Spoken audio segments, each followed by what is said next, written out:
এভাবে তো চিন্তা করিনি আসলে। ভালো করলে আসলে সবার থেকে একটু ইজি মনে হয়। আমি আসলে প্রেজেন্টে থাকার চেষ্টা করছি। ওইটা শ্রীলঙ্কাতে শেষ হয়ে গেছে। আমার ফোকাসটা ছিল এই সিরিজ নিয়ে। সো নেক্সট বল কী হবে ওই জিনিসটাতেই ছিলাম আমি সবসময়। না, এমন কিছু তো ফিল হয় নাই। কারণ হচ্ছে হলো আপনি যদি দেখেন আমরা ১১০ রান করছি, ১৬ ওভার করছি না? ১৬ ওভারে করছি। সো আমরা যদি ২০ ওভারও খেলতাম তাহলে 160 এখানে করতে পারতাম। সো আমার থেকে মনে হয়নি যে এটা ওইরকম হইতে পারে। হইতে পারে যে ওরা অ্যাডজাস্ট করতে পারেনি। সো আমরা অ্যাডজাস্ট করার চেষ্টা করছি এখানে। আগের দিন তানজিদ শ্রীলঙ্কায় তানজিদ হচ্ছে 70 অড রান করেছিল, আজকে আপনি করলেন। একটা আলোচনা আছে আমাদের মধ্যে যে যেদিন আপনি ফেল করেন সেদিন তানজিদ বড় ইনিংস খেলেন, যেদিন তানজিদ ফেল করেন আপনি বড় ইনিংস খেলেন। আপনাদের মধ্যে আসলে এই ব্যাপারটা কেমন? অবশ্যই এটা আপনারা যদি বলেন তাহলে ভালো। কারণ একজনকে না একজনকে খেলতেই হবে। আর টি-20টা স্পেশালি যেদিন সেট হয় ওকে এরকম একটা স্কোর করলে আমাদের জন্য ইজি ম্যাচ জিতা। জি, পার্টনারশিপ করার চেষ্টা করছি আমরা। এই ইন্টেন্ট ভালোই ছিল। আমাদের কথা হচ্ছিল যে ইন্টেন্টটা ঠিক থাকবে, কিন্তু আমাদের রিস্কলেস যত ভালো খেলা যায় আর কি। খুব ভালো বল করছে মুস্তাফিজ ভাই, খুব ভালো বল করছে। আদার্স বোলারও অনেক ভালো করছে, যার কারণে হচ্ছিল আমরা ওদেরকে কম রানে বুক করতে পারছি।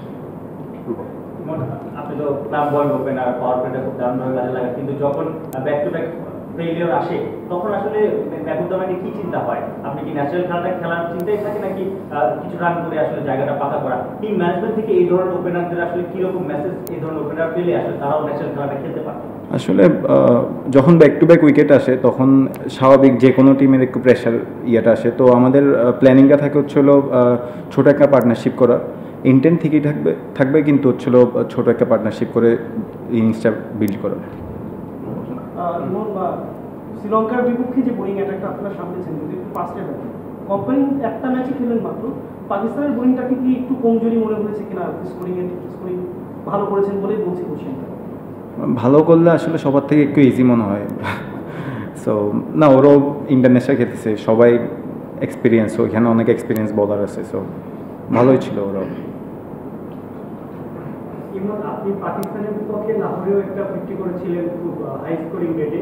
বাংলাদেশেও আজকে সবাই যেখানে ফেল করছিল, পাকিস্তানের তরফ থেকে আমাদের তরফ থেকেও আপনি বেশ স্বাচ্ছন্দ্যে খেলছিলেন। পাকিস্তান কি আপনার জন্য একটু ইজি অপরচুনিটি? এভাবে তো চিন্তা করিনি আসলে। বলারদের জন্য মিরপুর উইকেট একটু বেনিফিট থাকে, এটা নর্মাল জিনিস। বাট আমরা আসলে তখন যত চেষ্টা করছি হচ্ছিল অ্যাসেস করে এখানে যত আর্লি এখানে সেট হওয়া, ওইটা সবচেয়ে আগে প্ল্যানিং ছিল আমাদের। কত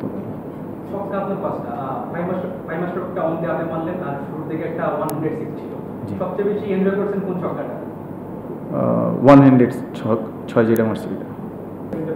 অবশ্যই টি-20 খেলতে হলে এখন এই অ্যাবিলিটিটা থাকতেই হবে। আর আল্লাহর রহমতে আমাদের টিমের সবারই এই অ্যাবিলিটিটা আছে। একদম লাস্ট যে ব্যাটসম্যানটা আছে ওরও এই অ্যাবিলিটিটা আছে যে 6 মারার। সো এটা আমাদেরকে অনেক উপকার ভালো দিচ্ছে, এবং এটা আরও যত বেশি অ্যাডাপ্ট করতে পারবো আমাদের জন্য ভালো হবে। জি অবশ্যই, আমাদের প্ল্যান ছিল এখানে ম্যাচ ডেতে হচ্ছিল যত আর্লি আমরা উইকেটটা অ্যাসেস করতে পারবো তো আমাদের জন্য তত ভালো হবে। সো আমরা আজকে খুব ভালো অ্যাসেস করছি। 2টা উইকেট আর্লি পড়তে পারে, এটা স্বাভাবিক টি-20 ক্রিকেট। বাট আমরা আদার্স যারা ব্যাটিং করছি আমরা উইকেটটা ভালো অ্যাসেস করছি। জি, ইভেন বাউন্স ছিল, ওরকম ইভেন 1-2টা হইতেই পারে। ওইখানে বলাররা যখন বল করতেছিল কিছু ভাঙা ছিল, এখানে পরে হয়তো বা এদিক ওইদিক করতে পারে 1-2টা বল, বাট ইভেন ছিল না। এমন কোনো আলোচনা হয়নি। আমাদের লাস্ট একটা সিরিজ খুব ভালো খেলে আসছি শ্রীলঙ্কা থেকে। সো সবাই খুব কনফিডেন্ট, চেষ্টা করছি ওই কনফিডেন্সটা আসলে ক্যারি করার। সো ওইভাবে আমরা আসলে নামছি। থ্যাংক ইউ ভাই।